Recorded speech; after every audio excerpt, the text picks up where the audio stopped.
29th of October, and I'm sitting here in the backstage area in the K17. My name is Kalle from Kalle Rock, and I'm sitting here with Brian Thomas from Halloween from Detroit, Michigan, USA. the horror metal band. The heavy metal horror show. Yes. You've been here since Summeris. How do you like Berlin?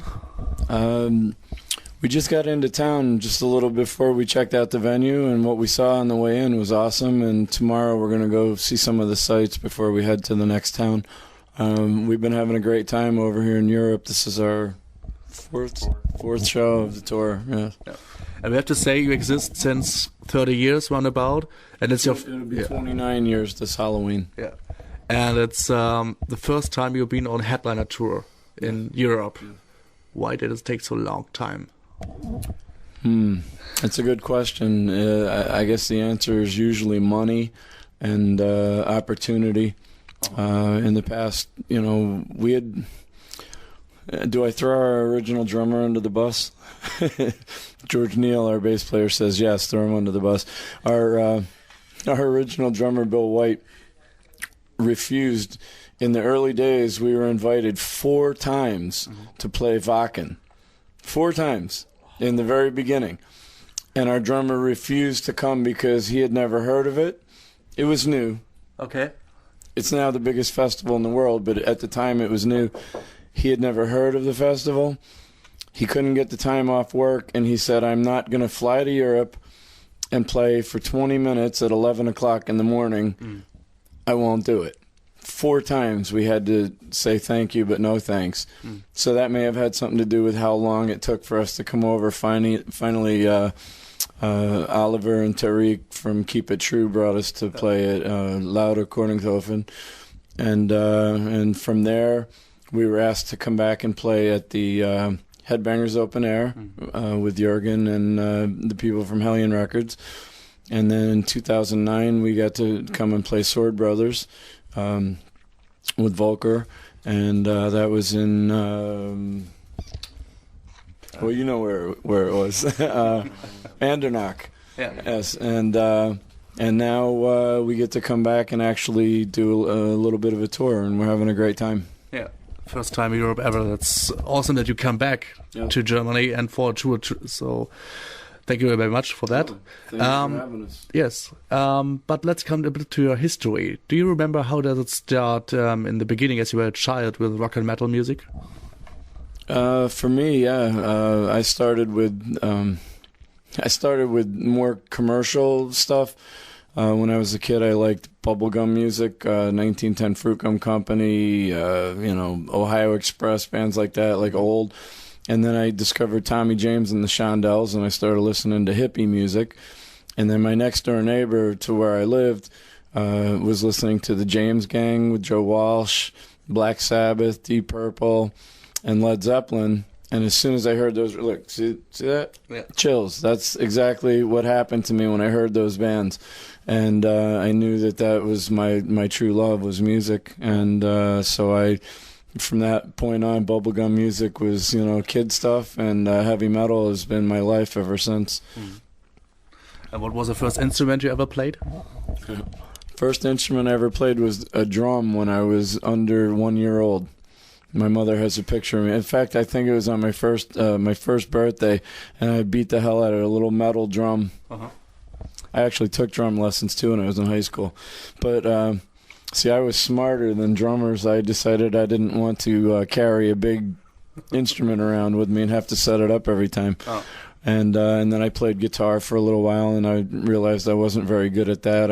I played just enough to write, and usually I'll come up with, an idea, and George comes up with ideas, and other guitar players like, Rick, our original, and the guys that are with us now, well, they'll come up with a riff, and I would do the same thing. I'd come up with a riff, and then I would hand the riff off to the actual guitar players, and then we would arrange and make a song from it.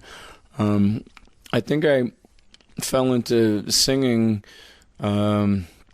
because as a lyricist, I had so many things going on in my brain, and that I wanted to get words out, and I didn't want someone else to sing my words. I wanted to express them my own way, so I kind of, as an outlet for my thoughts and my feelings, I just naturally ended up being a singer. So from drummer as a child guitar, now singing. Yes. Good steps. What comes next? Bass? I've actually played bass a couple times.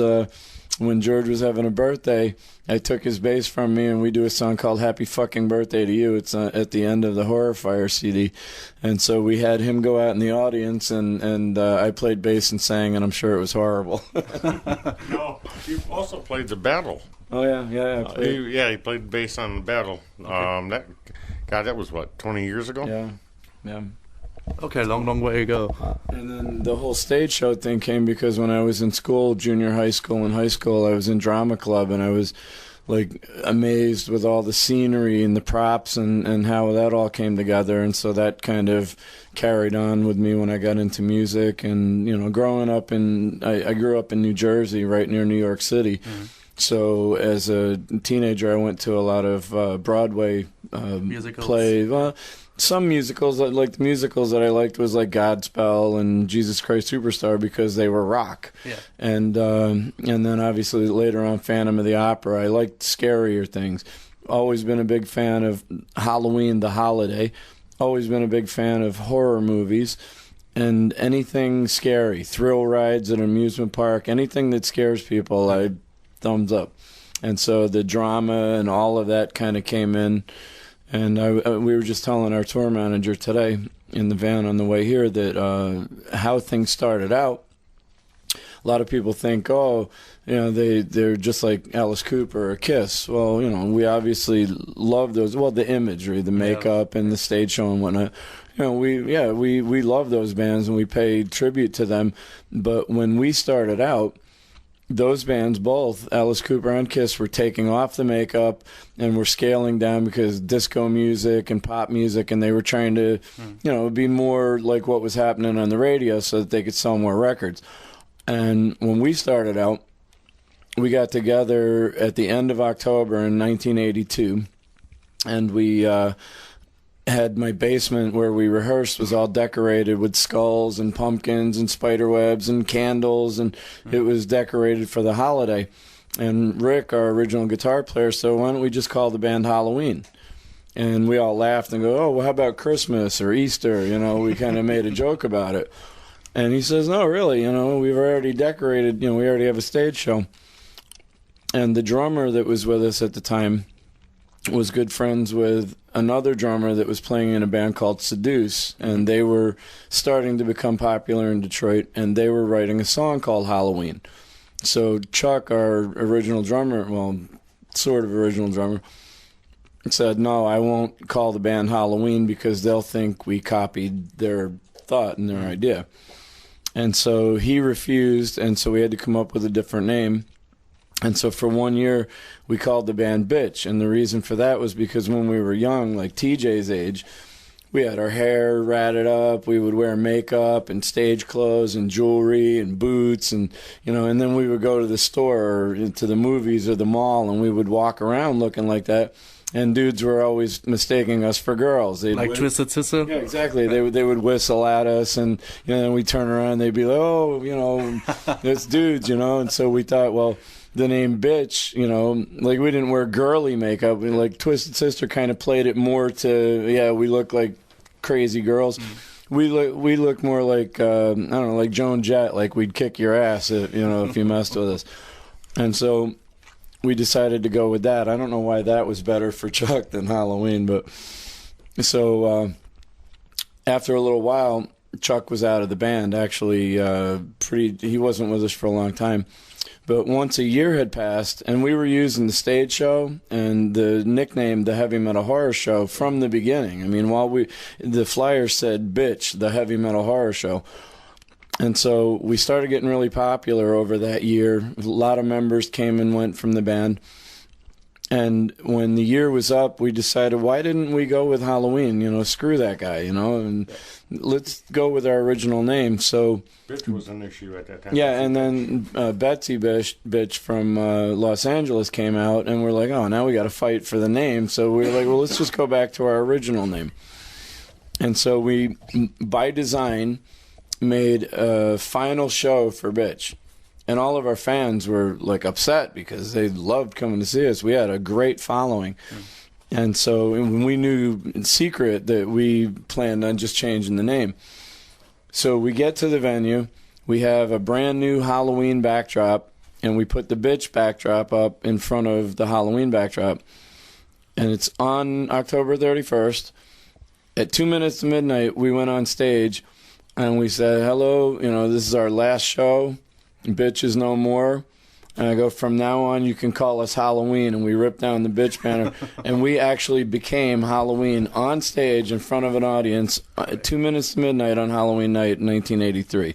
No other band, I don't know anybody that did something like that, which is why we fought for the name for so long. And then Halloween came out a few years later. The German metal band. And we had already been Halloween for 2 years. And one of the owners of Harpo's in Detroit came to us and showed us a magazine and said, have you ever heard of these guys? And the logo looked similar and everything. We're like, what the hell, And we read the article. It was in Kerrang! Magazine, and I don't remember who the interviewer was, but they asked Halloween, why did you pick that name? And they said, well, we picked Halloween because we didn't want to name our band after a movie. And we knew that there was already a band in America called Halloween. So we changed the A to an E and went with Halloween. And the whole pumpkin thing became an issue. Our manager at the time contacted Halloween's people in RCA Records, which was their label in the States. And we signed contracts with them that they would stop using the pumpkin in the center of their logo. And for one album, I think it was Keeper of the Seven Keys 2, they changed it to a globe or a picture of the world. And then for some reason just went back to to their original ways, and they must have forgot. Yeah, they must have forgot. But a lot of people, when we would try to get signed to labels in America, for some reason here in Germany and in Europe, people think twice, and they know that there are bands with similar names, and they know who they're talking about. For some reason in America, and here I go dissing my country again, but they can't keep it straight. They don't think about it. They just think it's the same band. And so the labels wanted us to change our name, but we refused to change our name because of the story of our name, how we became that. And looking into Halloween's image, it's like they didn't really do any kind of scary stage show and whatnot. They were just hard rock. We have the whole show and everything that goes with it. So we fought to keep the name, and now it seems to be a non-issue. They know us, we know them. Funny story is when they came to Detroit on the Anthrax, Halloween, and Exodus tour. It was the Headbangers Ball. They played, and was it then? They were at Harpo's, and we wanted to meet them. And they found out that we were there, and they were like, no, because they had heard Detroit was the murder capital of the world, and they thought we were there to kill them or kick their ass or something. I hear the same story from one member of the original, from the other Halloween band, because I meet them also sometimes, and they say the same story. What did they say? The same story, we want to meet them because we are scared maybe they kill us because of the name. It's really funny. And we just wanted to say hello, meet them and say hi. I love their music. They're a great band. So there's no animosity. It's just a similarity, And it was just a little thorn in the side. Yeah. But what was your first band you ever played in? Was it a school band or was it a band with your friends? I think the first band for me, I was 15 years old, and we were called Monarch. And it was in New Jersey, just a bunch of guys that, that I had met, around town. And we were all Kiss fans, so all of our songs sounded like Kiss. Own songs or cover songs? Some of each. Okay. We did David Bowie and Leonard Skinner, and we played some Kiss songs. And I'm trying to think of who all was out back then. Probably Led Zeppelin. Yeah. And do you remember also your first show ever you played? Where was it? When? And what was it for your feeling to be on stage? The first professional show that I did was... No, the first concert you ever played, not professional. Bar or anything? Well, I mean, the first one that was for real. The first one that was actually a show was a band I was in with my brother-in-law called Mesmerized. And we played at at a Air Force base in Michigan, at like a officers club for like their wives and kids and families and whatnot, and we had bombs and pyro and explosions and stage clothes. I remember the outfit I was wearing. It was like a white and black like tuxedo, like tails or whatever, and a top hat. So I mean, the whole theatrical thing was like right there from the beginning. And we did that for a couple of years, and then that was your first show ever you played, was also with pyro, everything? Yeah. Really? Yeah. On your first show? Yeah. Fuck, great. First show ever, yep. And on a base, on a military base, and we're blowing stuff up. Nowadays, you couldn't even get in the gate with any kind of pyro, and here we were, blowing things up, and we didn't know what we were doing either. Pyros were made with coffee cans, so there's probably pieces of shrapnel. And I know we made big marks on the ceiling because the ceiling was too low, and it was crazy. But yeah, that's how it started. Yeah. What was it for a feeling for you to be on stage and play music for fans? It was awesome. And the first time, and that's what hooked you, the first time you get up there and people clap or scream or lose their minds over what you're doing, we sucked. We were horrible, but they loved us. So I was like, yeah, I want to do this forever. And how developed it to now? What's that? How developed the feeling till now? Yeah. The same feeling? No, yeah. Okay. Every time. Even though, like I was telling you earlier, I'm having some issues with my voice. I was sick before I came over here and fighting through that and sucking on a Hall's cough drop right now. But even when you go up there and you're not feeling well, as soon as you see the crowd and get a reaction, even if it's 5 people, doesn't matter if it's 5 people or 5,000 people, if they're getting into what you're doing, everything else goes away and you're just having a blast. Yeah. How would you describe your own show? I mean, if you stand in a crowd and see your own show, so you've been on a crowd and you're on stage, how would you describe the show? I've never been to one of our shows, so it's hard to say. I mean, you see video of it, and I know that when I watch a video, I don't feel like the guy in the video. Like I watch like a fan would, but it's hard to see everything because a lot of the videos aren't really professionally shot. People have a camcorder or whatever, so you'll see parts of it and you'll be, I wonder what the pyro looked like, or we can't use pyro anymore. Thank you, Great White. Well, in America, everything's restricted and regulated because of the fire that Great White had a couple of years ago when all those people died. So now we were famous for doing pyro. We were almost as famous for pyro as Kiss, like on our level, and then boom, all gone away. You can't afford to do it anymore. Okay. So maybe you have to be a support for Rammstein. Maybe you can do it. Yeah. Well, I don't know if there's enough. I don't know if there'd be enough powder left. They use so much that they were the best show I've ever seen in my life. Really? Yes. In Chicago last year, I saw them. I was blown away. Blown away. I don't know a word they were saying, but I had a blast. That was great. It's really funny because everyone in America loves Rammstein, but everyone sings the song with them. But they didn't understand what they're talking about. Yeah. They could be saying, America sucks, you guys are idiots, we have all your money, and we'd be going, yeah. They have a song about America, do you know them? No. We all living in America, America is wunderbar. It's like wonderful. Yeah. But it's more like not a fan song for America, it's more like a kick-ass to the politics in America and something like that. That many things came from them. But it's a great video. It's also on YouTube if you like to see it next hours maybe. Do you often go to concerts or from other bands?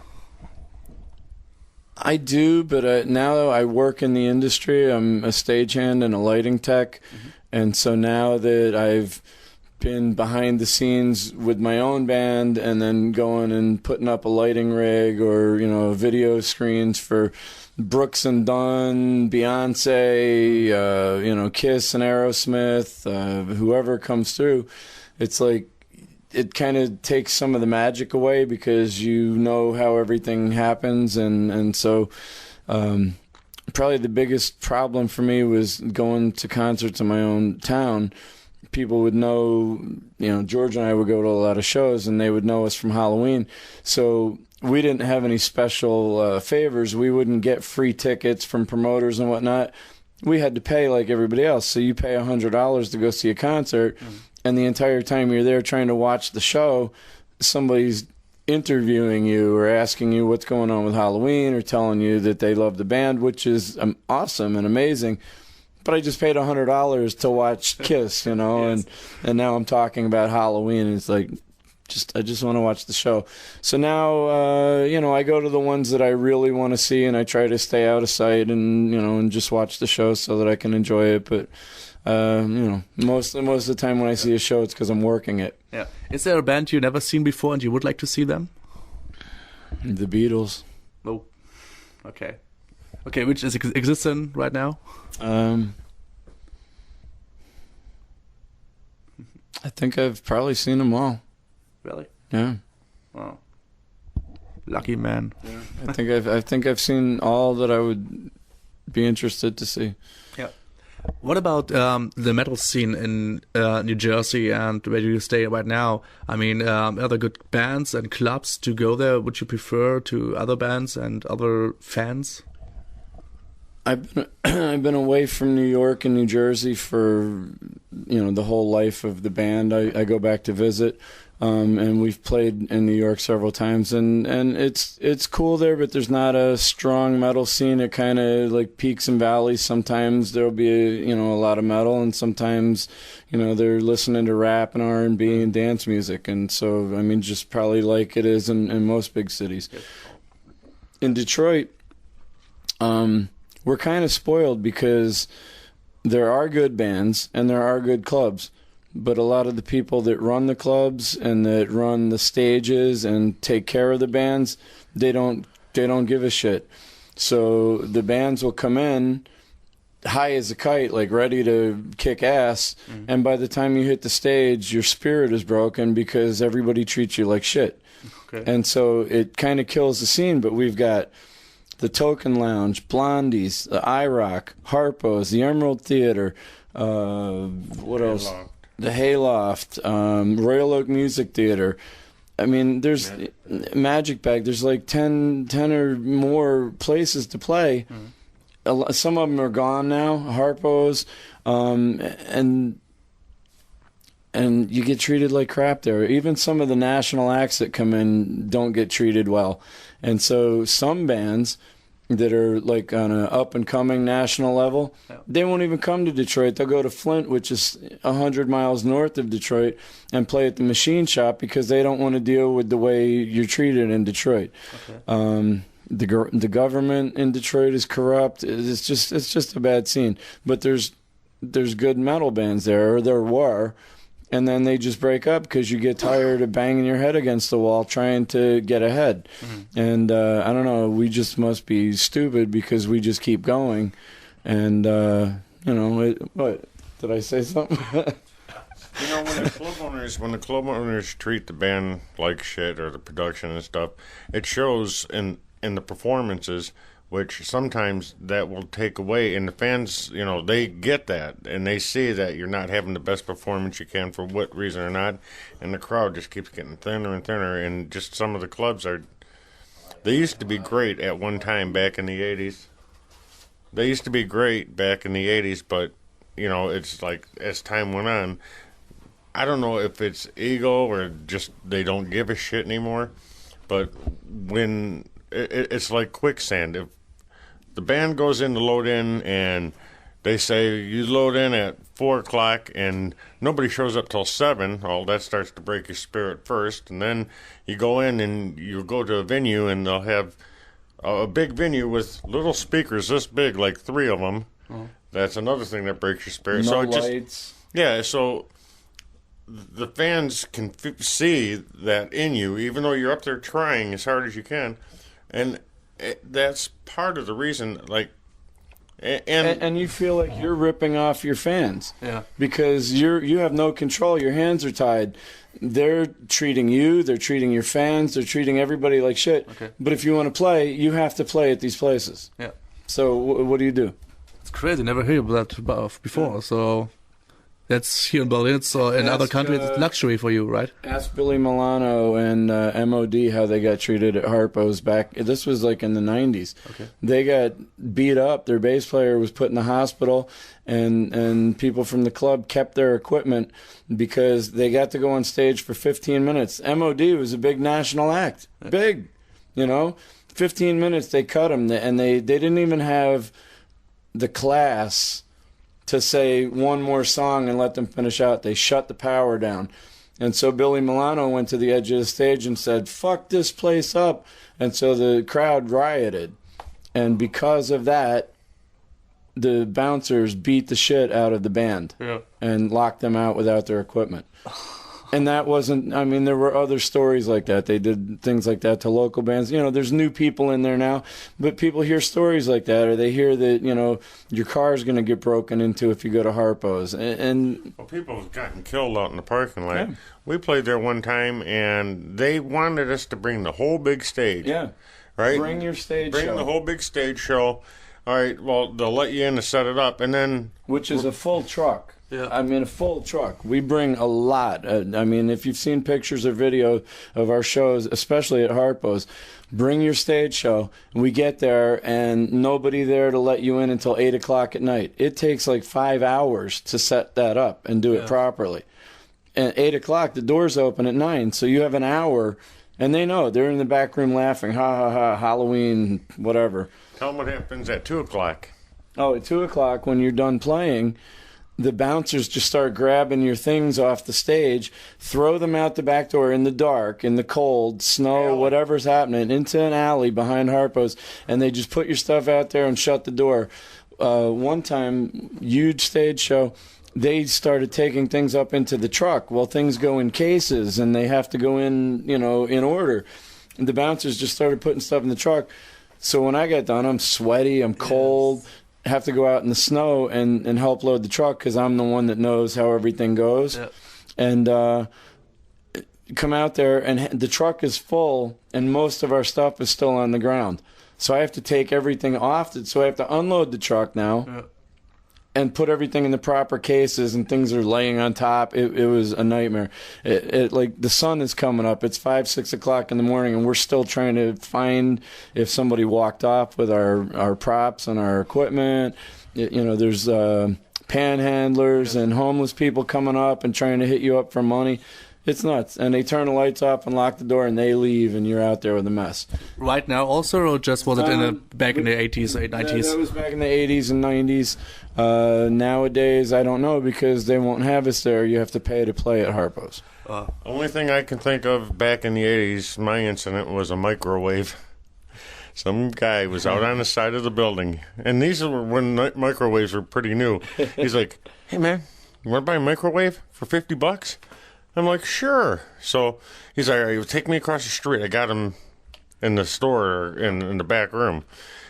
He's like, "Give me the money, I'll go in." I'm like, "No, I'll give you half." So I gave him 25. He goes in. He must have went out the back door. I'm like, "Oh man, I just got screwed out of $25. I wanted to kill the guy, right? We do the show. At the end of the show, I walk out, and he's standing outside going, "Where'd you go? Where were you?" "I got your microwave." I'm like, "Oh, okay. You know what? I was wrong. This guy's honest." He goes, "But it's at my house." So there was Rick, Bill, and myself. He's like, "Just give me a ride to my house. We'll go and get it." So we gave him a ride. He's like, "Give me the other $25. I give him $25. He walked up the driveway. I never seen him again. No, wait, it gets better. So I gave him $50 and a ride home. So that's how Harpo's is. Okay, sucker stamped on your forehead. It's crazy. So I never go to Detroit. By the way, that was George Neal, not Brian. Okay, I never go to Detroit when I listen to these stories. Actually, Detroit, there are places in Detroit that are really nice. There's some places that they're trying to fix up, but it's a rough place. And what about? I grew up in New York City, and people back home in New York, they find out you live in Detroit, and what Halloween told you. It's scary. Okay, good to know. What about the difference between the American and the Euro people and the fans? What do you think are the most, biggest difference? Well, how do I do this without saying anything bad about our American fans? Especially, I'm sitting here by Facebook and reading comments that are coming in because we're posting that we're over here and what we're doing. I think the big difference is loyalty and intensity. The fans in Europe still hold on to that love and they identify with the music and they support it wholeheartedly. In America, we have pockets of fans that are diehards all over America, including Detroit. And Detroit, we still have a strong following. We still sell out places. The clubs treat us like shit, but our fans are amazing. But they're kind of swayed. If it's not on the radio, they don't know. If it's not, advertised, like for the shows over here, big posters, everybody's talking, so people come out, even on a off night. Like last night we played on a Sunday, tonight's a Monday. Don't know how the crowd will be, but we're hoping that it'll be good. If this is a Monday in Detroit, we couldn't even get a venue. Okay. Because you can't get the people to come out because they'll say, oh, let's get Halloween to play a show. And because they're one of the most popular bands in Detroit, hey, we don't have to get radio ads. We don't have to make posters. We don't have to put it in the paper. People will just show up. And then they don't. And then they go, oh, you guys suck. Yeah. You guys don't draw a crowd anymore. Well, we drew a crowd down the road where they advertised, everybody was there, and then people come up to you and they say, well, how come you guys aren't playing? We just played last night. Had no idea. Well, I can't get on the phone and call, 8,000 of our fans and say, hey, we're playing tomorrow. We do what we can. We advertise on the internet and hope people show up. But here it's like people make an effort and a point to make sure that they know what's going on and where their bands are playing, And it's just not always like that over there. The fans are the ones that are true metal fans are 100% diehard loyal. It seems that you either love metal and that's it, or you love rap and that's it. Like here in Europe, you can love everything, and it's accepted. So when we came here the first time, it just floored us because, it wasn't people made an effort to camp out the night before or made an effort to drive more than an hour, and it's not like that because everything's kind of watered down. But as, a fan is a fan, Polish, German, Irish, if it's just if it's in their heart, it's all the same. There just happens to be more in Europe. Mm-hmm. Yeah. What would you say now develop the advertising? I mean, you say you do it Facebook, you're doing, here in Europe, you're doing posters. Back in the 80s, we don't have any Facebook, anything like that. Why do you think is it important to do it nowadays? Because the people don't want to have to talk about, they want to see it in the internet, or what would you say? Well, I would say that the internet has brought us together with a whole world of fans that we didn't even know we had. We played a show in Detroit for a friend of ours who's a disc jockey from the radio there. Mm-hmm. And he's retired from on-air stuff, but now he does like an internet TV and webcast. Radio webcast, exactly. And we played for him, and he had an assistant that was from South America, and she was like very happy to meet us and see us and whatnot. And we asked where she was from. It was Chile. Yeah, she was from Chile, and she said, "You guys are huge down there. Everybody loves you." And I'm like, "Oh, you're probably thinking of Halloween." She's like, "No, Halloween from Detroit. You guys are very big down there. Everybody, all of South America, they love you guys." We had no idea. Okay. We don't even know how to. And now since we talked to her, we get people all the time on Facebook requesting us as friends from South America. We have no idea. Just like you asked, how come it took so long to come to Europe? Yeah. We don't know how to book shows in South America. When you're working with another country, you have to have somebody like Volker brought us over for this tour. If we don't know a Volker in South America, we're staying home in Detroit. You would say Facebook and the internet, everything helps you to come out more. Yeah, definitely. Everything would have been way different if we had the internet back in the 80s. Oh my God! The days when we were doing it, it would be go print 500 flyers and go to different clubs and parking lots and just paste them on there. And we would do it ourselves. Yes. And now it's just you type it in and post it. But I think eventually that's going to get oversaturated where people are just going to. Well, even now people overlook stuff because you get so many invites and so many events. I have an event page that I created on Facebook, and it's our territory tour news and updates, and then and I explained in the thing, it's just so we can keep our fans back in the States updated, and all you have to do is just log on to or look at the event and you can see what's going on. Well, what ended up happening, I sent 2,000 invites. Out of 2,000 invites, maybe 1,400 of them were never opened. Another 300 declined. And I'm wondering, so people just don't read it. Because, you can decline it, but they probably thought, oh, it's a show. I'm not, I don't want to see that. So it's starting to get to a point where people aren't really even paying attention online.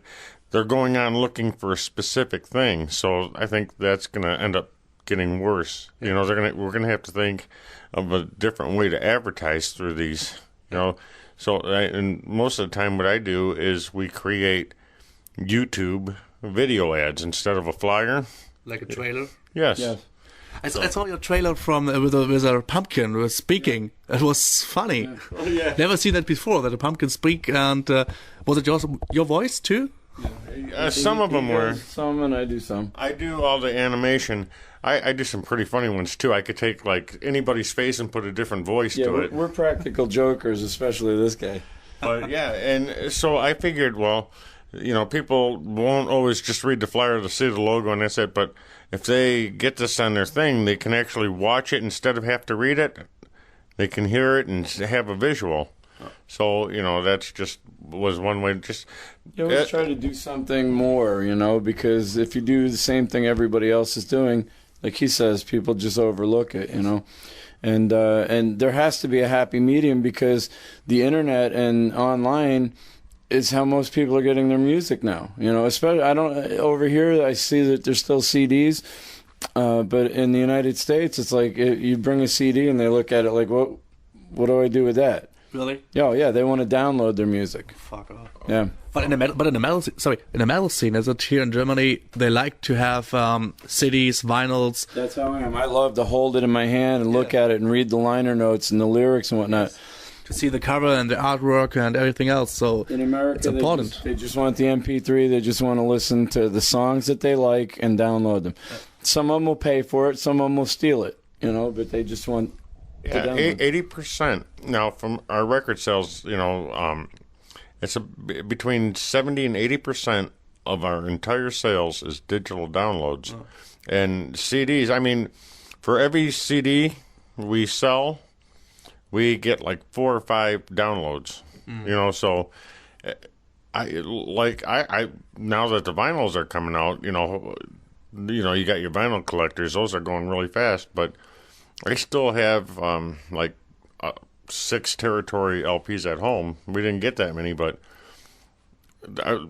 every couple of days I'll get a thing from CD Baby, a digital download, and it's like there's like 30 or 40 digital downloads for songs. Yeah. So it's just that it's digital. I don't know if you can put it on your MP3 player on your computer. You can burn a disc and put it in your car. Take it with you and listen on your phone. Yeah, if you have a CD at home, you can bring it on the computer and then on the MP3 player. That's what I do. I get the CD and then I put it on my MP3 player. But like I said, a lot of the culture in America is that the government and the media there, they prefer if the population is lazy and stupid, so that they can just sell you crap. Yes. And that's, and people just buy into it. I'm fat, I'm lazy, and I'm not trying to insult the people. I think that they're being misled and they don't even realize it. Let's face it. In America, I don't even think the government runs the country. Yeah. I think the country is run by corporations and, special interest groups and lobbyists. It's not only in America, I can say. Yeah. And you don't realize that you'll be sitting in a room talking about heavy metal, and the reason that things are the way they are for us is because the people, the higher ups in your country are trying to dumb down your society. But that's what it is. Yeah. But then we'll have not fans of ours, but just like metal fans in general. Obviously every band has people that like them and people that hate them. Well, the people that hate us, they laugh, ha ha ha. Halloween's popular in Germany. Like, that's a bad thing. Like, oh, like Germany doesn't know what the hell's going on. You guys are behind the times and whatnot. I'd like to see that person come with us over here and see what we get and what we feel when we come over here and play, and then talk shit. Because it's you who's been dumbed down by the people that control your puppet strings, that you would make an ignorant comment like that and go buy Bruno Mars on your MP3, or go steal it on Pirate Bay or whatever, and go dance off out of my sight, because I have no use for somebody like that. Or people that say that they support metal and they latch on, and this is kind of popular over there, they'll latch on to one band and hate everybody else. I love Slayer. Most people that like Slayer in America, they only like Slayer. Mm-hmm. So if you're not Slayer, you suck. Yeah. Doesn't matter who it is. You could be Pantera. If you're not Slayer, you suck. Yeah. That's ignorant to me. I love music. True. And I especially love metal because it speaks to me. And I think that that's part of the dumbing down of our society, that people are, from the time you're a kid, you're taught to play football, baseball, soccer, hockey, and they make you competitive. You're not shit unless you're better than everybody else. Yep. I don't feel that way. I love other bands. If I thought no other band was good and that my band was the best, for one, I'd be an idiot, because I know that we all have limitations. Why would I think that my band is the best? I want to do the best. I want to have fans that love what we do. But I love Slayer. I love Pantera. I love Bullet for My Valentine, and they're new. To me, it's metal. If it works for me, who are you to tell me what to like? You know what I mean? And I feel the same way about them. I don't tell them what to like, but don't make ignorant comments. And a lot of people do. That's a good end for the interview, but I have one last question for you. It's more like a topic. You have 6 members maximum, and you can choose your all-time favorite band. With members from all rock and metal bands and hard rock bands, if you like. They can be alive or be dead. Maximum 6 members. Tell the name and from which band you choose them. You would like to do one? I already have my band. Say. Yeah. Would be Deal. As a singer? Yes. Vinny Appice. Which band? Yeah, Deal. Also from Deal? Yeah. Which position? Chris Oliva. Vinny Appice is the drummer. Drummer, okay. Yeah, Chris Oliva, guitar player. Oh. And Geezer Butler on bass. Which band? Also Deal? Black Sabbath. Sabbath. Yeah. Sabbath, okay. That would be it. Okay, 4 members. And yours? Randy Rhoads and Chris Oliva on guitar. Which band? Well, Randy Rhoads from Ozzy Osbourne and Chris Oliva from Savatage. I'd have 2 guitar players because I love that. Okay. I'd have Steve Harris on bass from Iron Maiden. I would have Scott Travis from Judas Priest on drums. Mm-hmm.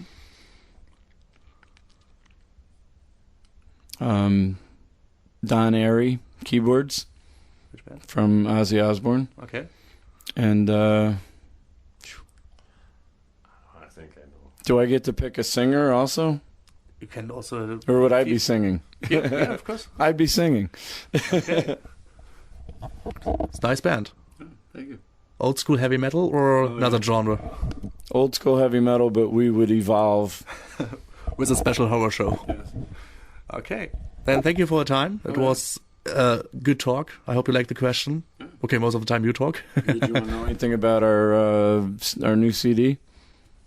If you like to tell something about, why not? Well, I would, because it came out in February of this year.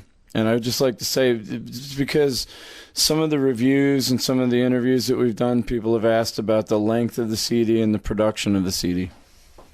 The length of the CD, it's something I don't understand. Some people complain that it's too long. And my simple answer to that is you don't have to listen to it all at the same time. We kind of feel like, for one, we record just whatever comes out. Some of the songs are from earlier in our career, songs that we loved and just were not able to record back at that time, and so we bring them out now because it seems like our fans like when we go back into the vault and bring something back along. And so when you have a lot of music, we figured let's just put it all on there. People get more for their money, you know, and it's kind of a system that we've been using for a long time. No One Gets Out had a lot of songs. Horror Fire had a lot of songs. For the people that say too much, we put out Evil Pieces. That only had 6. Yeah, and somebody complained it was too short.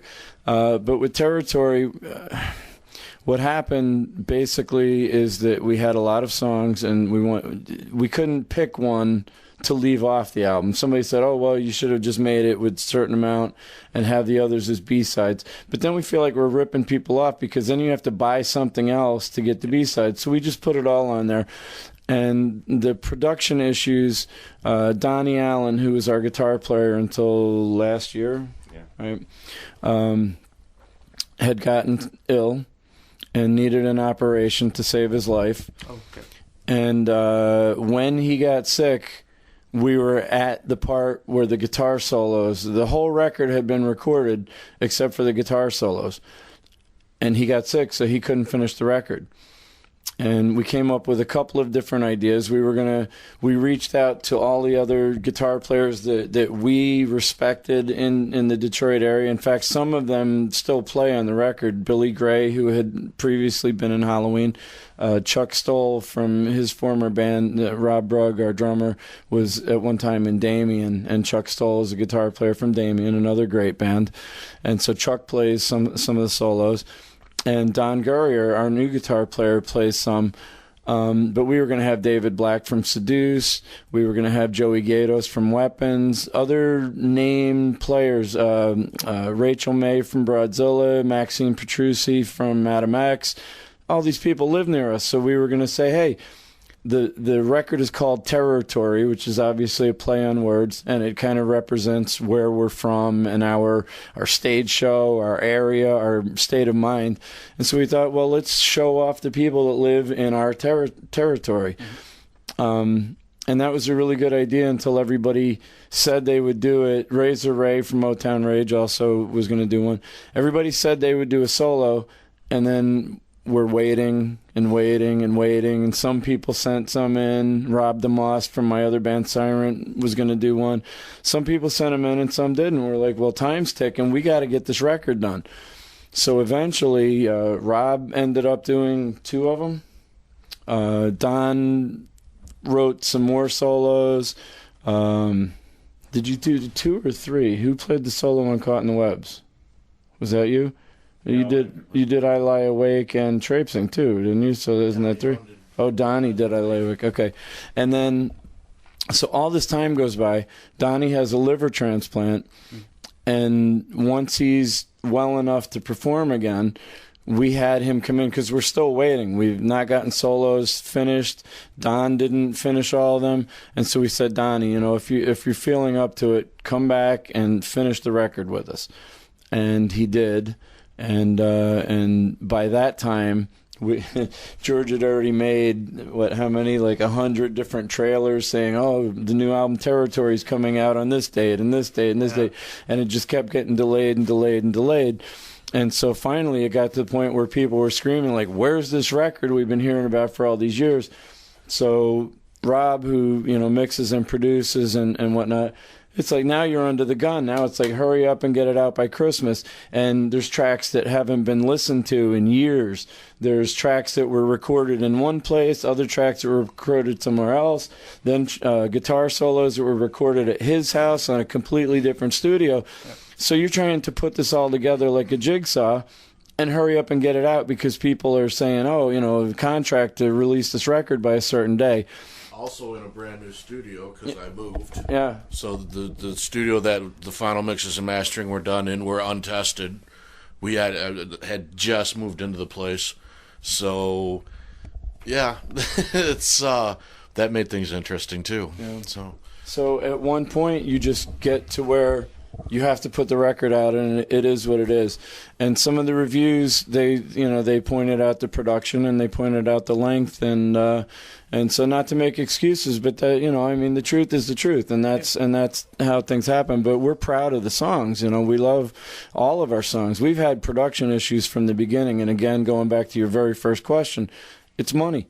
We don't have sponsors and we don't have a financial backer, so we're doing it all on our own. Even the very first Don't Meddle with Evil, and we kind of struck gold with that. I don't have a paycheck to prove that, but people love that album, and we did that pretty much on our own too, with no money. And so it's been a continuing thing, and we can probably thank Halloween for the fact that we weren't signed to a major label. Yeah. And so that's the story on the album. But we love the songs, and we're going to play a bunch of them tonight, and hopefully the crowd, and yourself enjoy them. I will enjoy because I'm really happy to have heavy metal here in the town. Thank you for having us. Yeah, it's the first time you play here in Berlin, so it's an honor to be here. And we're absolutely blown away to be playing in Berlin. I mean, the whole tour, but Berlin was like my highlight. I wanted to come here really bad. Don't lie. No, I'm not lying. I'm not lying. This is the big one for me. About Hamburg too. Yeah, it's every time the same with the musicians. Trust me, I love every place that we have and plan on playing, but I'm really looking forward to tonight's show. Okay, then thank you again for the time. Hope you like the questions, and if you have some last words, now is the time for. Thank you to anybody that's ever supported us for doing it and continuing to, and we owe you. You would like something to say, Stu? Yeah, www.halloweentheband.com. It has all the updates if you want to go there, and has all kinds of information. And links to Facebook and MySpace and Twitter, all of our sites you can get through halloweentheband.com. Okay. Thank you very much, guys. Thank you.